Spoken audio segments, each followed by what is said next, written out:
Well, this is the second of the Seasons of Our Lives conferences that I've attended. And I'm again impressed with Bill's courage in bringing together such a potpourri of presenters. While my vehicle is words, I don't really believe anything I say, because the nature of my work concerns the spaces between the words rather than the words themselves. For I'm dealing with an area, a realm of human existence that is basically not conceptual, and I'm faced with the predicament of trying to convey a non-conceptual realm through concept. So I must ask you at the outset to take my words with a grain of salt. If you don't like them, don't worry about them. They will pass quickly. In order to understand the stages of life and ultimately the process of dying, one has to have a context in which to understand these things. And the context usually is defined as what is the meaning of it? What am I doing here on earth?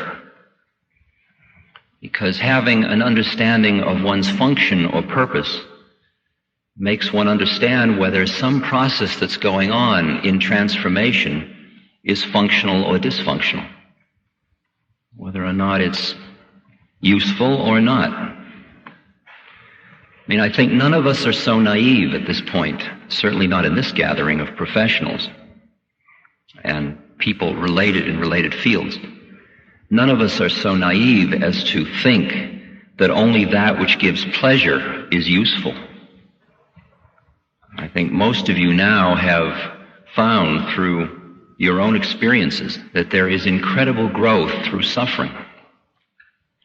That doesn't mean that we would go around programming suffering into people's lives. We don't give suffering 101, which is electrodes under. And yet, when we look back at our own lives, we see that some of the most profound changes occurred at the times of the most intense suffering.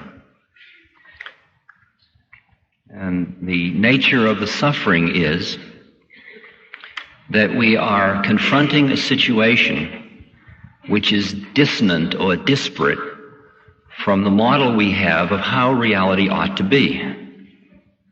And that's really what the cause of suffering is. The cause of suffering is this place in your mind that's defining how you think it ought to be. So if you think things should be a certain way and they're not, then there's a discomfort and you suffer. And a lot of what our suffering has been is not due to the actual characteristics of the situation, but to the way in which we perceive the situation. And that perception is based on our contextual understanding of who we are and what we're doing here. So that I must delve a little bit more into the philosophical underpinnings of your and my existence for us to have an appreciation of what the seasons of our lives, particular reference to dying, how to perceive them, how to understand them in a useful way. I'll paint a scenario that just give you a little example of what I went through in some of my processing. I'm in Benares, the city of dying in India. In the Hindu religion, the highest way in which you can die is to die in Benares. And when you die in Benares, your body gets burned at the burning ghat, and the bones and ashes get thrown into the Ganges River. And through that simple act, you are spiritually freed, and we'll talk a minute about what that might be about. The result of that belief system is that Benares is full of people dying. And most of these people have no money whatsoever. They are beggars at the most extreme states of survival. Many of them are lepers. They have a loincloth, man or woman, just a loincloth, and maybe a begging bowl. Many of them have advanced states of cancer. Many of them are just skin and bones. They are dragging themselves through the streets. And often on their loincloth there is a little sack which contains the money necessary for the wood for their funeral pyre. Now, if you think of yourself as a human being and think of them as a human being and empathize for a moment with their predicament, here we are in Orange County having just had a nice lunch and being in comfortable soft chairs, it's hard to imagine even identifying and realizing these are fellow human beings. But they are. They're just like us. They're just got a different place in their minds and they're in a different life moment. When I first came to Benares, when I went out in the streets, I was in a very open space, and when I looked at these people, I experienced such horror. I couldn't really handle it at all. And I went back to my hotel room, and I am somewhat embarrassed to admit, I literally climbed under the bed. I hid under the bed, just in horror of the situation. Because I walked through the streets with my American Express traveler's checks in my pocket, with my security, with my ticket back to affluent America, and I was facing these other human beings in the extreme state of need and poverty. And my pity was more than I could handle. Subsequent to that, I met my spiritual teacher, and my whole life took a different turn, and I ended up living in a temple, studying Hindu philosophy, doing deep meditation, hatha yoga, so on. And I began to understand a different context about what life and death was about. And now, about 6 or 8 months later, I found myself in Benares again. And I walked through the streets, and this time, it was an entirely different experience for me. For when I looked into the eyes of these people, I saw in them not what I expected to see in the past, not self-pity, not frustration, not humiliation, not anger, not pleading. They had a look in their eyes of fulfillment. And then I noticed something else in their eyes that I could hardly believe. They were looking at me with pity. They were pitying me. Healthy, fat, solid American me. These people in the last stages of life were pitying me. And I understood that from their belief system, they were pitying me because I was merely this wanderer wandering through life, not knowing where I was going or where I was coming from. They knew their place, they were secure in their place, they were fulfilled in what they were about to do, and they knew that I was wandering in despair and I would never find, probably not find, and they just felt sorry that I was so lost. And I had trained enough so that I could see it from their point of view, and I ended up feeling self-pity. Now, to me, that's an example of how a belief system can be so strong that it can take what could be called a sad tune and make it into a happy tune. It can change the entire meaning of a situation. In the villages in India where I live quite a bit of the time, there are many beings who make 2, 3, 4 rupees a day. That's 40, 60 cents a day. And they have one meal a day, and they live maybe under a railroad bridge, crowded together. Not optimum living conditions. But sometimes when I look at their faces, I experience a being, a quality of their being that seems more in tune or in harmony with the universe than I find in the face of somebody who is affluent, successful, everything in the West. And I understand, once I get over my arrogance, of super race arrogance, that we have a great deal to learn about the dignity of the processes of life and death. and the way of understanding them in a way to release us rather than to torment us. I have to digress briefly to just share with you my own sequence of perceptual shift a little bit so that you can appreciate the kinds of things I want to talk to you about. For I was trained as a social scientist. I was a professor. I was actually part of a junta at Harvard to protest against the soft and mushy conditions of the clinical social psychology department, social relations department. I was one of those guys in favor of harder statistics. Kind of guys you love, right? I just felt that anybody that didn't know how to do a factor analysis and a chi-square just hadn't yet awakened. And though I played that game as hard as I knew how, for all the points I knew how to collect, there was in me, despite my psychoanalysis, there was a very gnawing uneasiness that I was missing something, a malaise. And when we experience a malaise in our culture, we tend to treat that malaise as if it is our fault. And we treat it as if it's our neurosis, and it's our lack of adaptability to the existing culture, which must be right because there's so many of them. And I kept trying, like fitting a square peg into a round hole, I kept trying to readapt my being to fit into the gratification patterns that the culture was offering me. And it just wasn't working. And I started to drink more, and I started to get more extreme in my ways of seeking pleasure in order to gain the kind of fulfillment to give me a feeling of well-being. Well, then I got for some years into experimentation with psychotropic chemicals, chemicals that alter consciousness, and that changed my head around a great deal. I saw through those experiments that perhaps my malaise, my discomfort, was not just my pathology, but it was a deeper something in me attempting to awaken.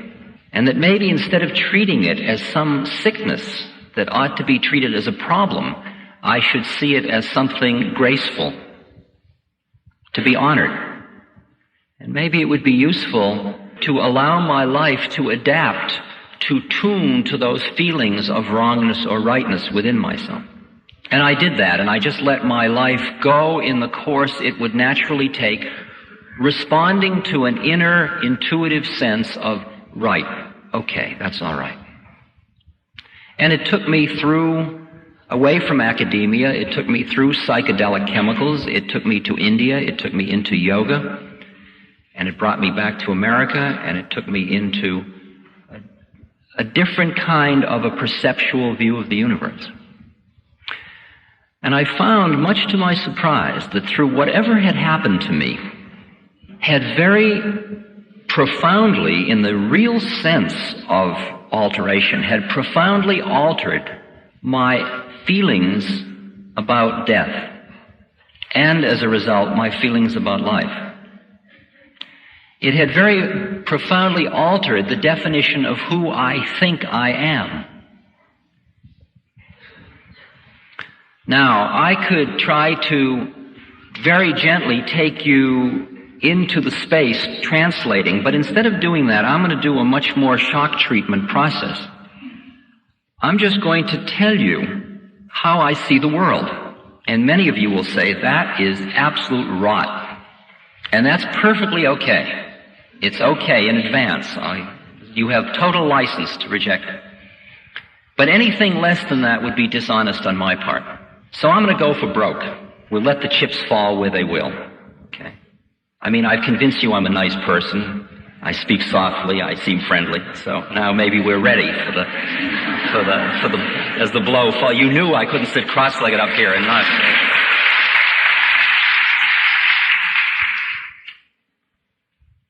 And I'll even be more outrageous by telling you that what I'm presenting to you is not a belief system.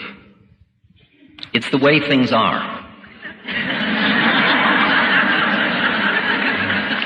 see already your shackles are up. But what can I do? Anything less would be dishonest. I just got to play. You've got to know people like me exist.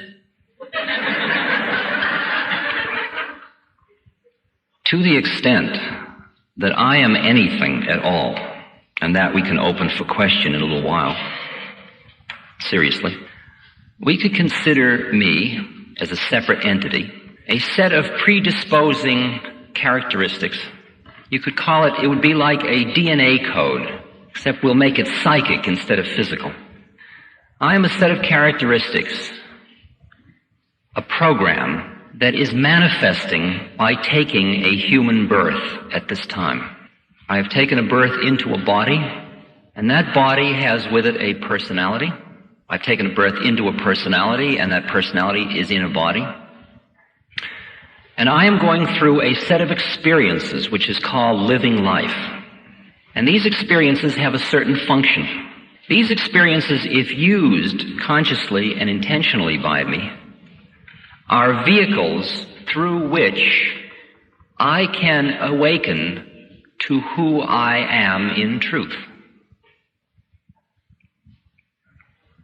Let me take you through an example I often use, just another little metaphorical image and an analogy. Imagine, for example, that you have next to your eyes a little control switch, and you look at another human being on channel 1. And what you see when you look at the other human being is a physical body. Man, woman, old, young, fat, thin, pretty, handsome, ugly, interesting. If you're a scientist, you might call them mesomorphs, ectomorphs, and endomorphs. Okay? It's a matrix of individual differences on physical plane. It's the plane of standing on the corner watching all the girls go by. It's that reality. Now let's just say you're looking at another person and you flick your television receiver one channel. Now you look at another person and what you see is their psychology. Oh, you're a manic depressive. Oh, you're a happy person. I wish I was happy like you. People in psychotherapy live on this channel usually. They see everybody in terms of personalities that just happen to be traveling in bodies. They're totally preoccupied with their own depressions, elations, fears, anxieties, loneliness, hopes, etc. And that's reality. That's the real you. And the physical body is merely the carrier of that. Well, let's flip it again. Flip it again and you look at another person, and if you are so trained to be able to see on this channel, you would say, oh, I know who you are. You're a Libra. I can tell because of you're a Sagittarius. On this channel, on channel 3, there's only 12 beings in the universe and various permutations of them. Okay? You are now seeing what could be known as the astral identity of an individual. You're seeing another plane of reality. You're seeing another way of looking at individual differences. These are 3 ways of looking at individual differences, 3 matrices, if you will. But now you flip the dial once more. It starts to get interesting. Now if you flip the dial and look into another person's eyes, you flip the dial inside your own being and look into another person's eyes, what you see is another being looking back at you. Inside an astral configuration, a personality, and a body. You in there? I'm in here. How did you get into that one? And you see what the Christians call soul. You see another soul. You see another being just like you. No different, just like you, just another being. And that you see that all the individual differences are all of the stuff in which this being is encased. Now, you could almost be comfortable with that one, but we unfortunately must flick the dial a few more times. I mean, I must take you the whole journey. You flick the next dial, and what you see when you look into someone else's eyes is you see yourself looking at yourself, looking at yourself. Because on that plane, there is only one of it.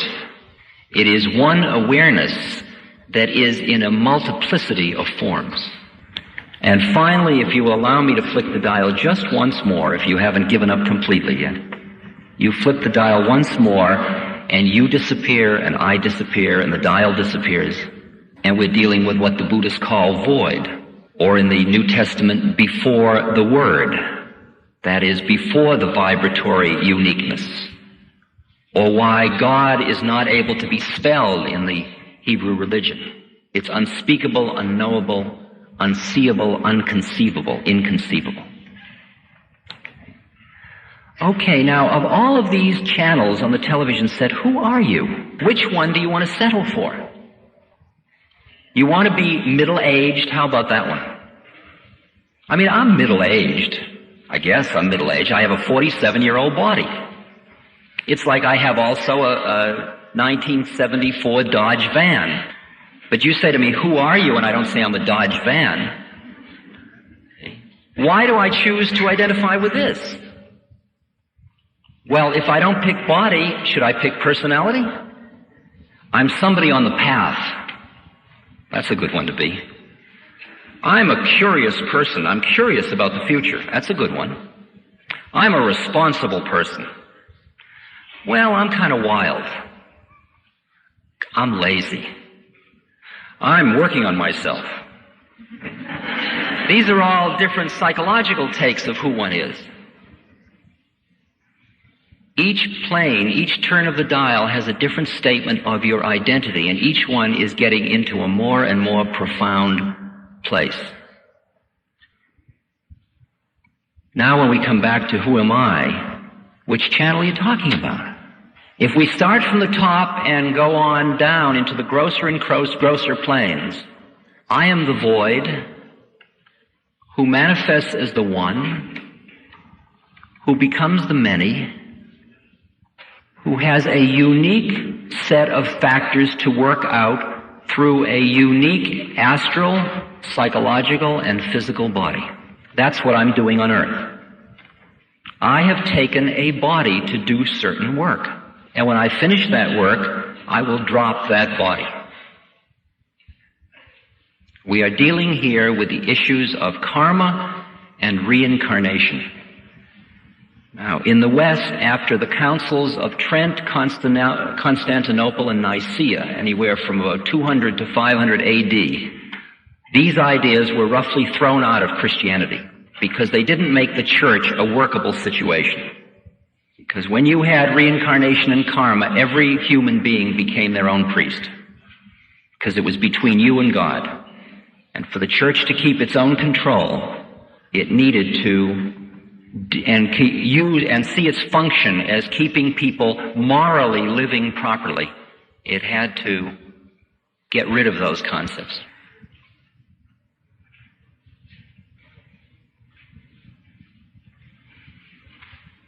Have I taken birth before? I have no experiential knowledge of that. But from where I'm sitting, undoubtedly thousands and thousands and thousands of times.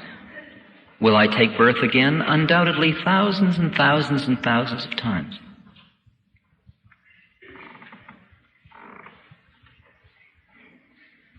I have to tax your brain with one more difficult concept.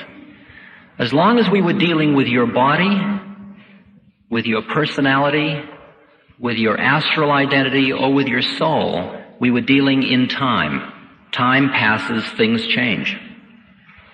The minute we got up into the higher plane than that, in the one, there is no time anymore. Time is relative. Now we're dealing with the place where when you know yourself as that, you just are. You are going nowhere and you are coming from nowhere. The Zen master says your going and coming is nowhere but where you are. Now, if you can start to sense, I mean, you don't have to believe what I'm saying just because it's the way the universe looks to me, but if you could empathize just enough to appreciate how it would be to be looking at the world from this point of view. Here's a story that will explain that. I'll give you an example of it. Chinese were coming into Tibet And they were very harsh on the Tibetan monks, who they saw as part of the decadence of Tibet. And they were very cruel to the monks, and they were disemboweling them and shaming them and killing them. And one particularly vicious commander of the army came into a village, and he said, bring all the monks before me. And they said, they've all fled to the hills except one monk in one monastery. And the general was pleased that they'd all fled, because he knew that then his power was known. And he couldn't understand why this one monk hadn't fled. And so he went to see the monk, and the monk was standing in the middle of the courtyard of the monastery. And the army commander walked up to him and he said, "Why didn't you flee? Don't you know who I am? I could take my sword and I could cut through you without blinking an eye." And the monk looked him in the eye and said, "Don't you know who I am? I am somebody who could be cut through by your sword without blinking an eye." And at that point, the commander bowed and left. Could you imagine what space that monk is in? Could you imagine what it's like to see your life as so functional to your awakening, and your death equally so, that the whole business becomes merely a process of growth and awakening and opening and deepening and clearing and shifting channels, and there is no problem about transition. There's no holding on out of fear. It's just opening. Ramana Maharshi, the great Indian saint, was dying of cancer, and he had great miraculous powers, and his devotees said to him, "Bhagwan, Ramana Maharshi, heal yourself." And he says, "No, this body's used up." And they said, don't leave us," and they started to cry. And he said to them, "Don't be silly. Where could I go?" That's like me saying, "I'm selling my Dodge van," and you saying, don't leave. I'm not leaving, I'm just selling my Dodge van. Could you imagine conceiving of death from that point of view? I have a project going, working with terminally ill people, and it's not... I take exception to Dr. Comfort's, some of his criticisms this morning of hospice and of Elizabeth Ross and so on. But it isn't their work. Their work, which I think is extremely admirable, which is an attempt to make dying more psychologically humane, to take it out of the clutches of the medical profession, which treats each death as a failure, and which puts you in a hospital which is a temple to life, in which the only way to deal with death is denial. And I've had to sit through many horrendous moments in hospitals, sitting with somebody who's dying, where the doctors come in with a cheerful, "You're looking better," and then walk out in the corridor and say, "Won't live the night." And the person is surrounded by doctors, nurses, relatives, all of whom are so frightened of death, ministers, rabbis, so frightened of death that there is a surrounding hysterical denial of the process, leaving the person at the moment when they need most to be able to share what's happening to them, a total void of that kind of compassion. And I'm sure most of you have seen those situations, and many of us have participated in, not knowing quite what else to do. And the hospice movement has done an incredible amount to change the image of dying. They are doing for dying what home deliveries and so on, and bringing the husbands into the hospital during the deliveries is doing for birth. It's bringing it out of the closet. Suddenly we're getting over our Victorian uptightness. It's now suddenly true that human beings do not only eat, but they go to the toilet. Bet you never knew that. And they are born and they die. In India, it's very far out because it's all right out front. When somebody dies, they wrap him in a sheet, and sometimes in a little village they'll put him in a rickshaw to take him to the burning guard. And there's a dead being sitting in a rickshaw on the way to the burning guard. And everybody salutes as he goes by, or she goes by, on the way to the burning guard. And there's no, which we have, which is the minute the person dies, they disappear into the big void beyond. The sheet goes over, and the whole thing is covered, and denial starts immediately. So hospice is doing a great deal just by training people to be compassionate listeners and psychologically able to hang out with people who are dying without freaking. My own work is a little further out than that. My work is for people who say, I would like to use my death as a vehicle for awakening. I would actually like to use the process of dying as a vehicle for awakening, since I have an understanding of the kinds of things you've been talking about. Now, you've got to understand that that tradition of using death in that way is understood by more people in the world today than there are who don't understand that. I mean, we're talking about China, we're talking about India, we're talking about Japan, we're talking about all of the Eastern countries, which population are many. So for such a person, one sits down and one is first very straight. There's no hiding, there's no deception of anything. Your own fear, out in the open. We share it, very straight. But in addition, we are working on ourselves to create a space, an environment, in which a person can experience the deeper parts of their beings. And when they get to one level of it, where time isn't, then there's no more death.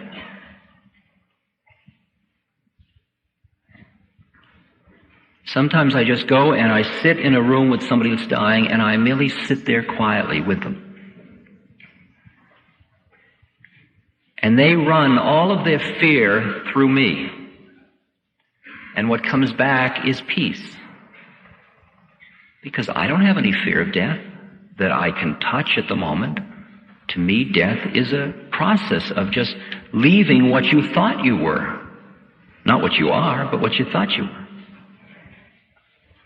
They run their fear through, and what comes back is peace, and they release a little bit. And then they run more fear through, and they get back peace. And they run more fear through, and they get back peace. Until you can just feel them. They're just like a flower, opening and extending and opening out. Until again and again you're sitting with somebody who is in incredible pain and suffering, and they're saying, oh, it's so beautiful. I'm feeling such peace. And at the same moment, the ravages of cancer or extreme heart conditions or whatever, Hodgkin's disease. I was working with a boy who just died 2 weeks ago. And I would come in each time, and he would be agitated and irritated, and he had bed sores, and there was a lot of pain and suffering, and I'd wash him and help change him and just be with him. But at the same moment, I was just being quiet inside my own being. In other words, I wasn't coming on to him. I wasn't saying you ought to go deeper in yourself. I wasn't hustling him. I was merely working on myself in his presence. And the result of that was that very slowly he started to let go of identifying with the body, identifying with the pain, the psychological part, and started to experience just a spaciousness in which he could see death.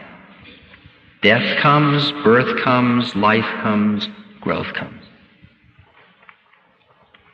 For you to be of any use to someone that is dying, for me to be of any use, there is one simple rule. You work on yourself. You don't work on the other person. We have a model that is so deeply ingrained in us often as professionals. You're healing someone else. You're doing for the old people. You're doing for the young people. You're doing for the dying people. I have a very simple rule in my life: work on myself. Because all I can offer to you or to a dying person or to a marital problem or to some child, I can only offer my being, and my being is the result of everything I've done in my life to get to where I am. That's all I have to offer. I have my love to offer. But if you can flip through those channels, that love is not conditional love. It's not based on individual differences. It's merely the love because you are seeing the divine plan made manifest again.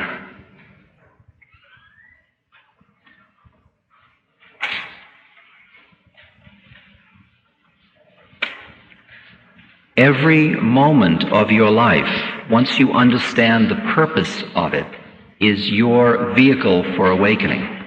This moment is your vehicle for awakening. If you're uncomfortable at this moment, okay, you're uncomfortable. Allow it. If you're fascinated, be fascinated. Allow it. Give it space. Give it space. Imagine a picture, and the picture is a picture of a cloud. And if the cloud fills the whole picture frame, all you see is the cloud. And you're totally immersed in the cloud. But allow a little teeny bit of blue sky around the edge of the cloud, and then imagine identifying with the blue sky instead of the cloud. From that point, you can say, cloud. The difference between I'm depressed or I'm depressed versus, wow, am I depressed? Or I'm depressed versus, look at that depression. Whew. Boy, I don't think I'll ever get through that one. Wow, that's a heavy one. Boy, that's the worst depression I've ever seen. I don't think people live through those kind. Now, the second kind I'm doing is showing the ability to keep a sense of humor in the middle of the depression. Well, if you've got a sense of humor, how depressed could you be? See?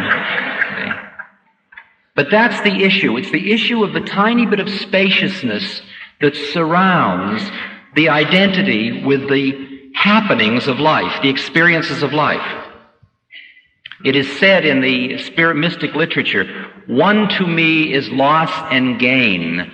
One to me is fame and shame. One to me is pleasure and pain. Meaning, there's fame. Hello, Ram Das. That's fame. Ram who? Das, did you say? Don Das, yes. Right. Oh, you're that horrible guy that was, that's shame. Oh, you just won the lottery? That's gain. Wallet just stolen? Loss. Oh. Pleasure. Oh, my darling, come here. Oh, my leg hurts. In each one, they take you completely, get lost in it. I'm somebody who has a hurt leg. Versus, here I am, and there's a leg that hurts. The predicament is that most of us don't want this kind of consciousness because we don't want to lose the rushes or the trips of life. We don't want to forego the romanticism.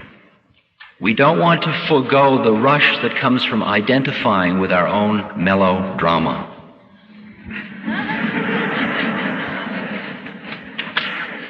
And that kind of equanimity, that kind of quietness, that kind of spaciousness, that kind of presence, that kind of compassion for oneself and for all things, because from a quiet, clear place you see how it all is without pushing or pulling.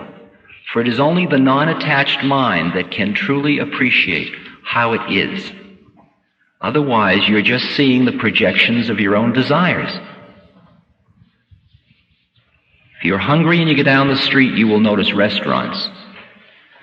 If your car is making a strange knock, you will notice gas stations. If you are horny, you will notice makeable people. And that is what your universe is full of. Because you and I are living in entirely different universes, because each individual is living in a universe created of selecting from the possible infinity of things, those things which lock in with your own desire system.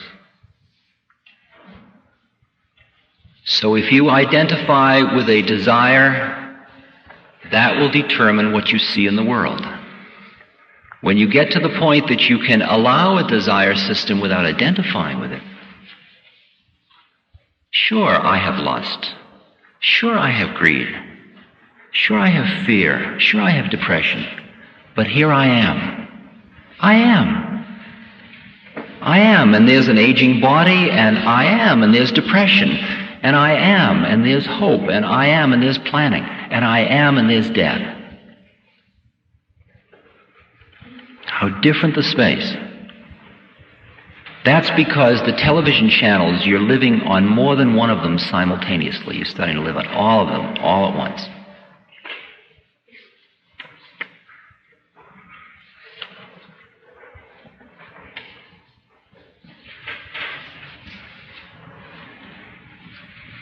There are some very heavy processes that occur at the time of death. And the Tibetan Buddhists, for example, understood that the meaning of life was the preparation for death. You were preparing to stay conscious through these incredibly heavy processes that happen. Heavy process, example. A fellow called me the other day, his mother just died. He's a meditator, he's a Buddhist, meditative person. He sat with her through the process. He said at first she protested, then she acquiesced. He said then it got to the point where she was too weak to eat, so I had to feed her. And he said that we made fun of that. We thought, well, I used to be the child, you used to feed me, now you're the child and I'm feeding you. And that was kind of fun and playful. Then it got to the point where she lost her sphincter control and her bowel control, and I found myself carrying her to the toilet with her feces dripping down my leg. And that was a hard one for us. And then it got to the point where all of her unconscious processes started to rise to the surface, and I found in the middle of the night sometimes she would be calling to me, and I'd go over and she'd start to make love to me. And all of the Oedipal stuff was coming up. And he said, and through it all, we still kept the thread. We still kept the thread of consciousness with one another. It's not the physical death that's so scary, it's the psychological death. It's the ceasing to be who you think you are.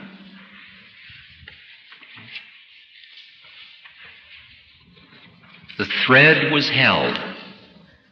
And I have been now with many people and just holding them as they die.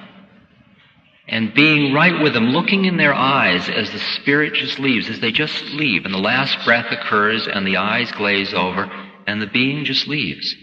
And there's just a release, an opening. Because by the time they got to that moment, they were no longer clinging to that which dies.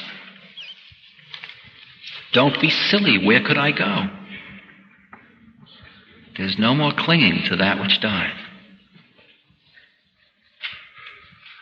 For who we are was, is, and will be. And these are just processes of transformation that we're going through. Just like it's very hard for a prepubescent to understand the time will come when his baseball cards aren't that relevant.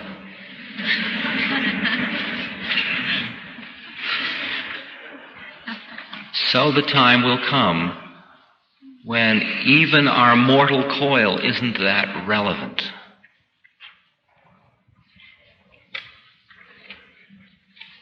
I gave a scenario at the last workshop, and I like it because it's so explicit. It's a very heavy, far out one, but I'll give it to you anyway.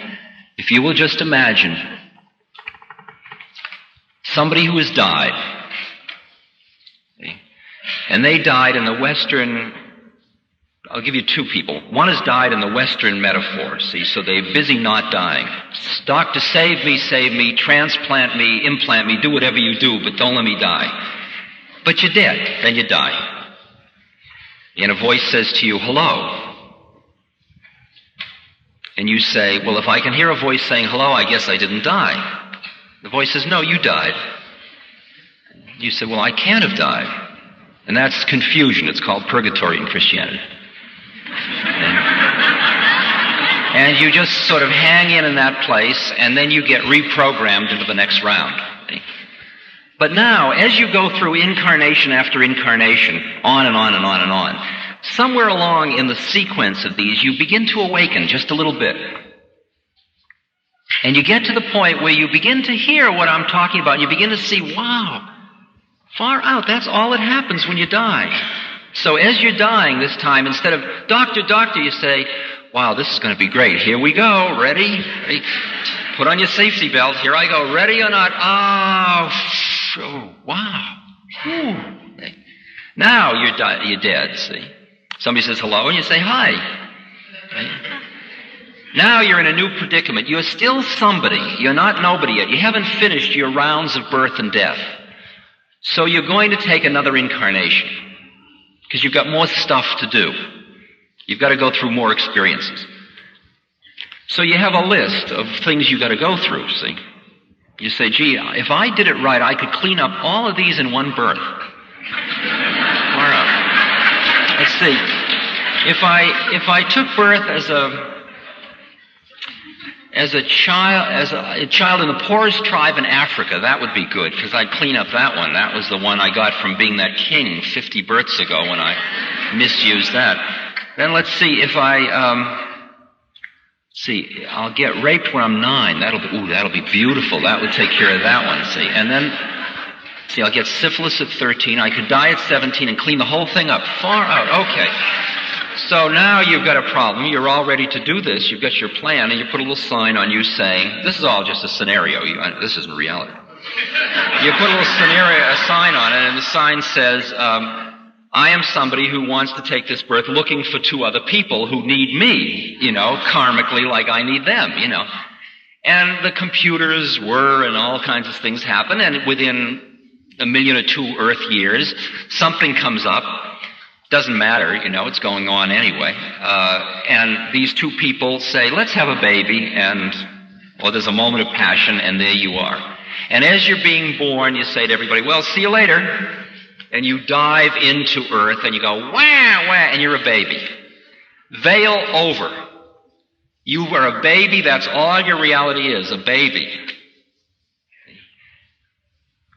9 years old, you're raped. 13, syphilis. 17, you die. No, I don't want to die. You're dead. You come up and you say, everybody says, hi, back so soon. Right, well, that cleaned up all those 5 now.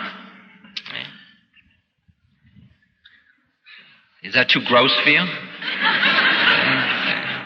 From where I'm sitting, I've got to up-level it just one bit by just saying to you that since the reality that lies behind all these relative realities, there is no time, all your reincarnations are happening simultaneously.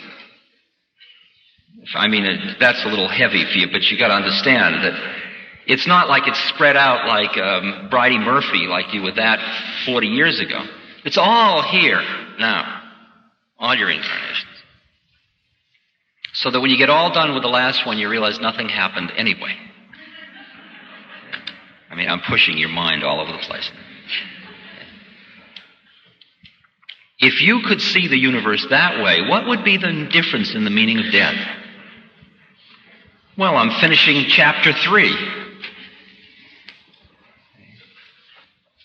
Now, I'm not saying that you should have a mind intellectual overlay that makes everything different that way, not a dishonest imposition of intellect.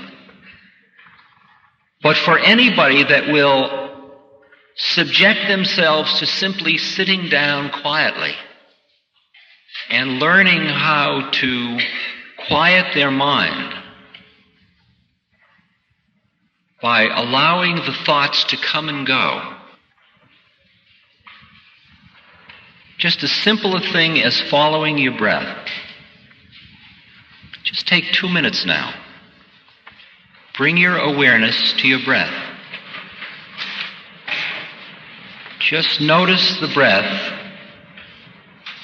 Either notice it going in and out of your nose, or notice it rising and falling in the middle of your abdomen. Pick one or the other and stay with it.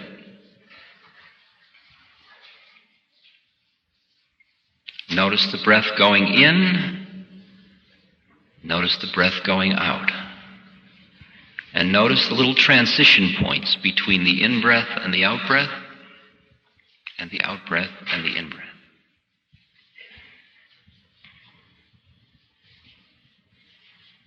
Keep your awareness focused on your breath. Let the rest of the thoughts come and go, just like tiny little insects around a light. If you notice feelings in your body, notice them, and then let them go.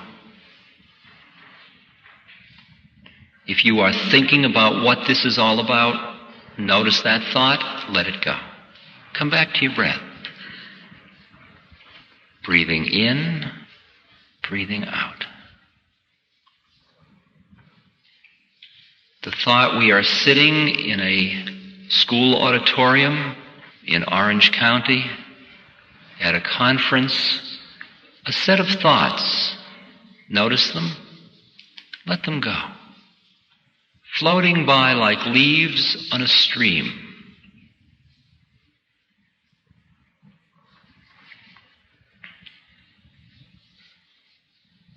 Thinking about the future, remembering the past. Thoughts coming, going. Bring your awareness back to your breath.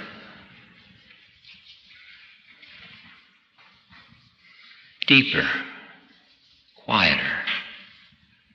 Follow the breath carefully. Follow the in-breath, the moment of turning, the out-breath, the moment of turning.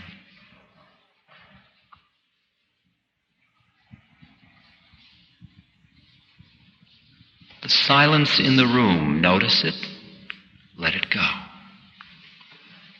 Come back to the breath.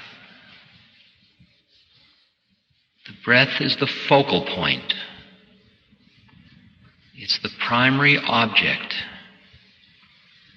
The rest of the universe comes and it goes. Problems come into mind. Notice them. Bring your awareness back to your breath.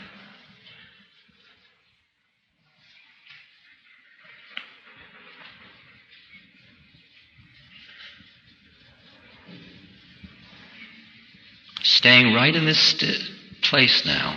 Don't move yet. That is the first method that you use in order to begin to be aware of who you are.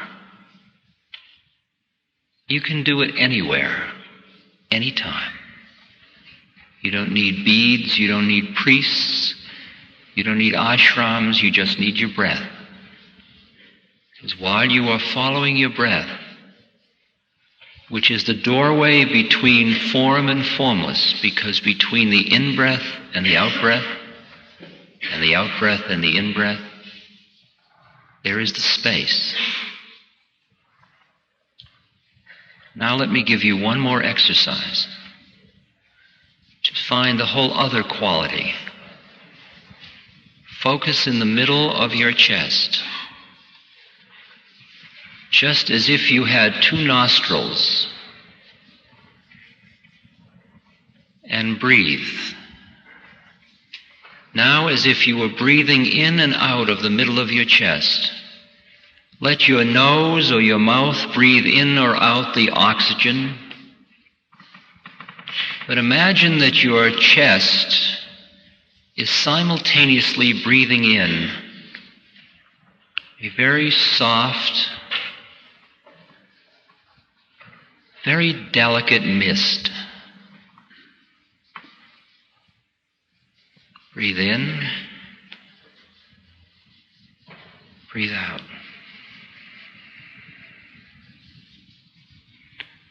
When you breathe in, let that mist pour through your body. Let it pour up into your head, to your arms, to your torso, to your legs. And when you breathe out now, breathe out all of the heaviness, all of the tightness, all of the guardedness,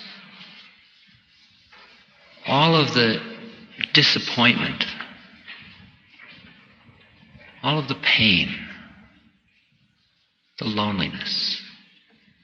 And then once again, fill in the in-breath with this very, very soft mist.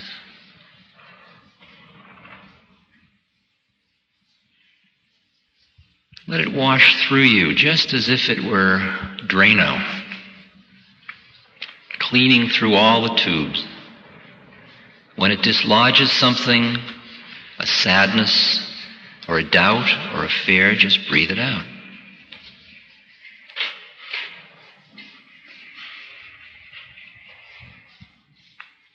Breathe deeply.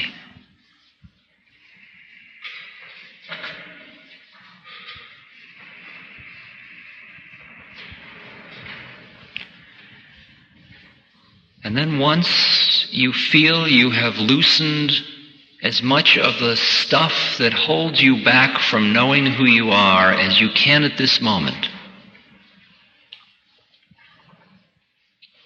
then become like a director of energy and take in this very fine mist, fill your being with it, and then breathe it out and send it towards those beings with your thoughts. Send it towards those beings who suffer.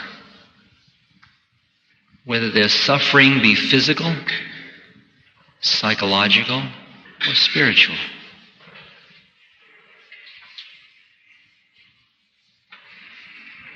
Just as if you were surrounding them with light. You were surrounding them with a loving space that said, do what you must do, but know that I am here with you. Use the power of your own thought and the openness of your heart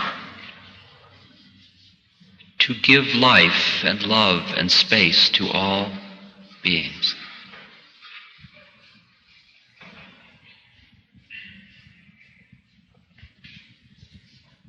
And you can get so that every in-breath is a blessing you receive. Every out-breath is a blessing you transmit.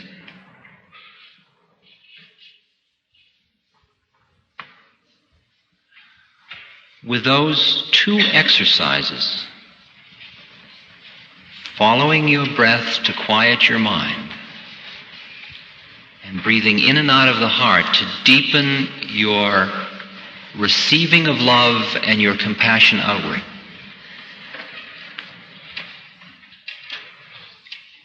you become an environment in which everybody you meet can grow.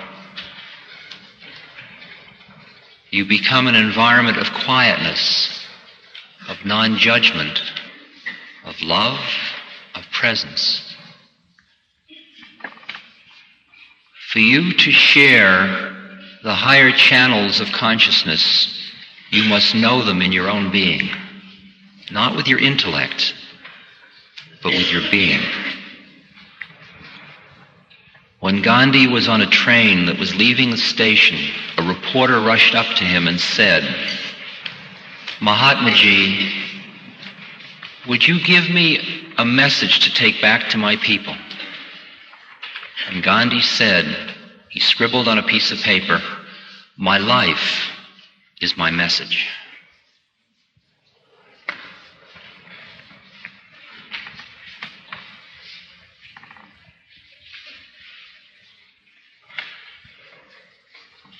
To die consciously, you must live consciously.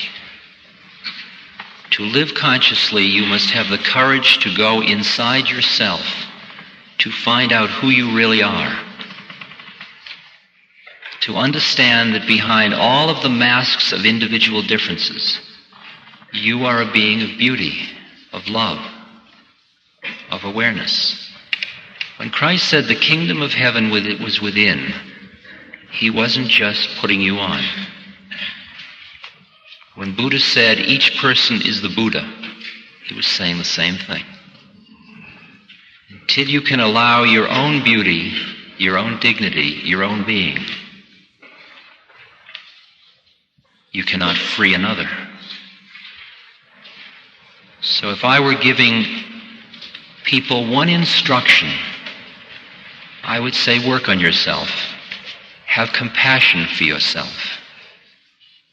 Allow yourself to be beautiful. And all the rest will follow.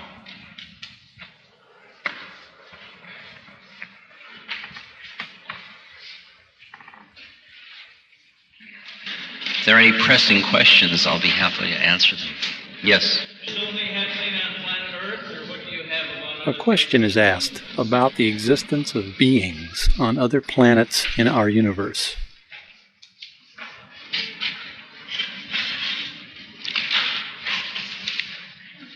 Well, I think that there are many planes of reality, and there are many beings that exist on planes other than the physical plane of reality. I think you're asking a question about the physical plane, about the physical universe, beings on other planets. I know nothing about any of that. I do know that there are beings living on other planes of consciousness and that this is merely another plane. So that you could look at planet Earth or the physical plane, not Earth, the physical plane, as a certain kind of training ground for people who have certain kinds of work to do. Buddha talked about them as being beings that had one of the 5 hindrances. That those were the people that took birth on the physical plane because they needed the kind of grossness of the sandpaper of the experiences of the physical plane to do the certain kind of purification. And he said that the 5 hindrances were lust and greed was one of them. That's just one. Hatred and ill will, agitation, sloth and torpor, which means inertia, and doubt. And that if you didn't have one of those 5, you didn't take birth on this plane, you took birth on another plane. So that's who we are to begin with, which makes us rather a colorful lot. And so in that sense, there is that this is the earth, and there are other planes that are what are called the heavenly planes. There are all these lokas or planes. In almost every tradition you find these things. And they are all equally as much the projections of desire systems, just subtler and subtler ones all the time. And so beings take birth here and then take birth on other planes. But in answer to your question, I think about the physical universe. I don't know. I don't know.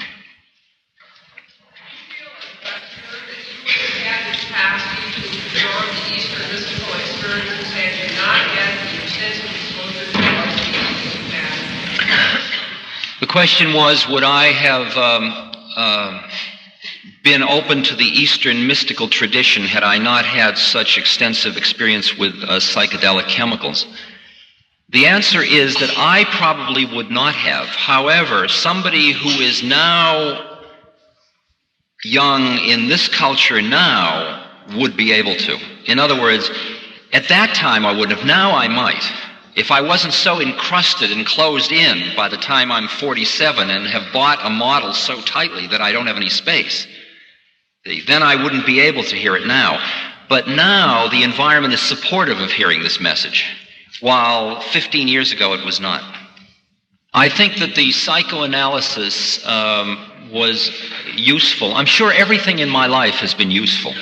I mean, I look back on all my experiences now, ones that when I was in the middle of them I thought, oh, nobody's been cursed like I've been cursed. And then I look back now and say, wow, so that's what that was about. Well, far out. Look at what I learned from that. Isn't that interesting? Right? I tend to think of psychotherapy now as sort of like body and fender repair work. It isn't the essence of my being, but it's good to keep you got to honor the whole organism and the personality and the body as well. My diets, all of that stuff is ways of honoring the container I'm in, if you will, which includes my personality. But what happens is that as you start to break the identification to the grosser planes and start to identify with higher and higher awareness in yourself, you find that the individual differences that before were a problem for you are no longer a problem. They are merely a definition of your uniqueness. So that I would say that my neuroses didn't go away. I've just made them my friends. Okay? They're just kind of irrelevant. They're irrelevant friends to have around. Okay? I'm just as neurotic as I ever was.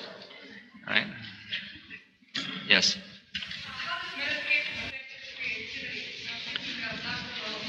This is a question about the relationship between creativity and mental health. Well, I didn't hear Dr. May yesterday, but I do feel that the Western model of creativity is based on neurosis, and that there is a whole other way to understand the creative act, which means, for example, Bach was amazingly non-neurotic, and he certainly was a prolifically creative being, and so have been many creative beings, with very little anxiety. And I understand creativity the way I understand it is, just as Einstein said, I did not arrive at my understanding of the basic laws of the universe through my rational mind. Rather, he went inward into a higher way of knowing, an intuitive space, another plane of consciousness in which the universe is. Outside of time, it just all is. And then as he comes back from that, what's called a mystical experience, he comes back in, and then his training as a physicist leads him to take that non-conceptual thing and conceive of it into physics. And so Bach goes into these spaces and comes back, and he hears the whole symphony. It's all there, just like that. And then he just comes back and writes it out. So that my feeling is much less that we are learning versus we are remembering. My feeling is much less that we create rather than we tune to. As far as I'm concerned, the entire universe is within us. We merely have to quiet down enough to hear who we are.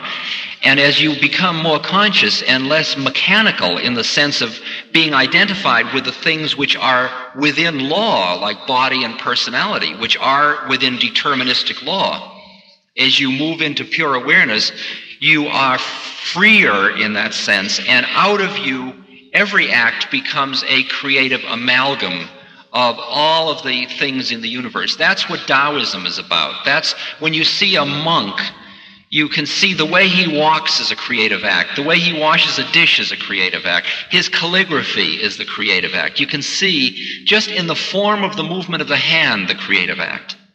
It isn't now I'll be creative. It's just a creative way of living. It's a way that's in flow with things around you. And that's what that breathing is about. It's about opening you up until you just become part of the force or the flow of the universe. And there's where creativity is from where I'm sitting. Okay. This is a question about how chakras work.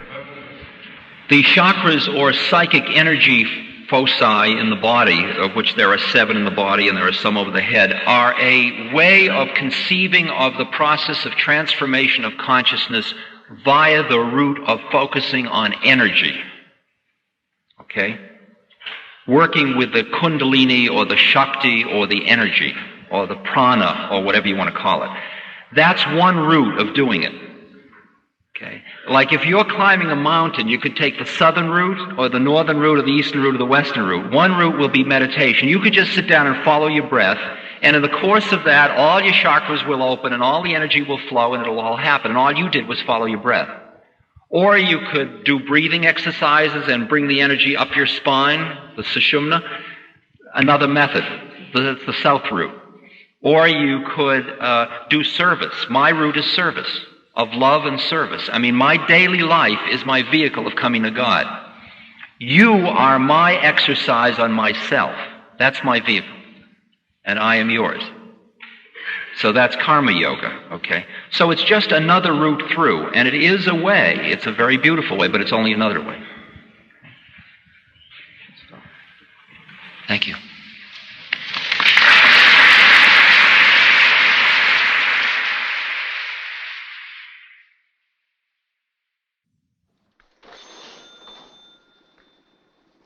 Made up your mind yet? I'll take chocolate. With coconuts? I don't like coconuts. You don't like coconuts? Say, Brainless, don't you know where coconuts come from? Look at here. From Tahiti, the Fiji Islands, the Coral Sea. A new magazine. I never saw it before. Of course you never. Only us explorers can get it. I've been nominated for membership in the National Geographic Society. Is this the year you can't hear on? George Bailey, I'll love you till the day I die. I'm going out exploring someday. You watch. And I'm going to have a couple of harems and maybe 3 or 4 wives. Wait and see.